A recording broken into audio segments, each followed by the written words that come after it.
So something you can do with the wreck is you can actually interrupt the animation of opening doors. So if you just do left trigger, right trigger, and A, just cancels opening the door. It unloads the room you're currently in, loads the next room. That'll be pretty important for skips later. For now, the main benefit of it is just that you can go through the door a little bit faster than doing the door animation normally. So again, you want to hold forward on the left stick and then hold aim and then right trigger and A. And I guess to do that on keyboard, it's the same idea. Hold forward on W, hold right click, and then left click and space. I'm much better at it on controller. Oops. There we go. Now, before we move on, I need to talk about something called storage. So basically, if you do this weird little animation cancel in a certain state with the wreck, the game will store the fact. So like right now I have something called railing storage on the wreck. So now if I aim a different gadget and then switch to the wreck, Batman now thinks he's on a railing. It's a little weird. Right now, that specifically is not very useful, but that'll come up later. The kind of storage we actually want right now is standing storage. So the way to get this is to just be in a standing state. You're going to aim, shoot the wreck, and then switch to another gadget very quickly, like super fast. So there's a couple different things that can happen once you do that. Right now, I'm not touching any inputs. This is just Batman standing still, holding out a gadget. This is called rec lock. Sometimes we also call it full storage. This we don't need right now, but will be important later. If you want to get out of this, you can either just throw a Batarang, or you can switch to the Bat Claw and aim it, and then you'll just break out naturally.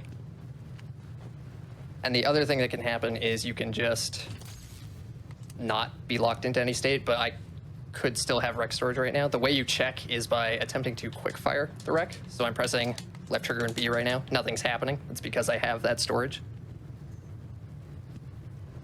The way you set up a zip is you go into a corner like this one.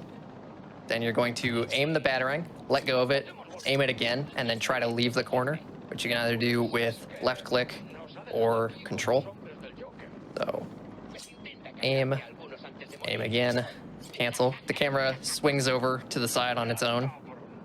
And then when you throw or shoot a gadget, you get kind of launched.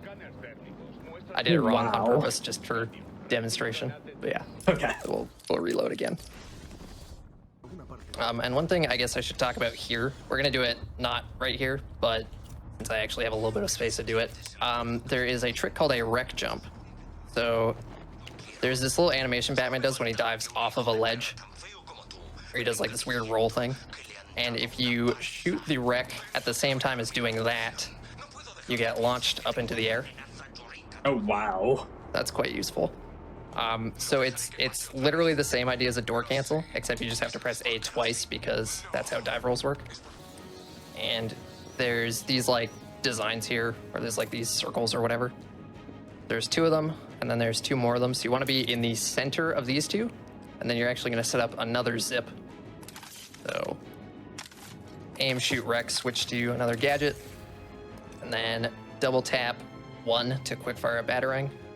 Well, pressing 1 the first time will switch to the Batarang, activating the storage, and then pressing it again will quickfire it. So do that, and then you need to immediately start gliding so that you don't lose too much of your height. Then you're just gonna go right back over here. And there so is, the reason. then towards there's like a pit there, which is where the end of the area is supposed to be. If you go under this rock formation, something like this, you can see there's like, some of this stuff doesn't have collision on it, and there's like this kind of cave entrance looking thing. You basically want to glide in through that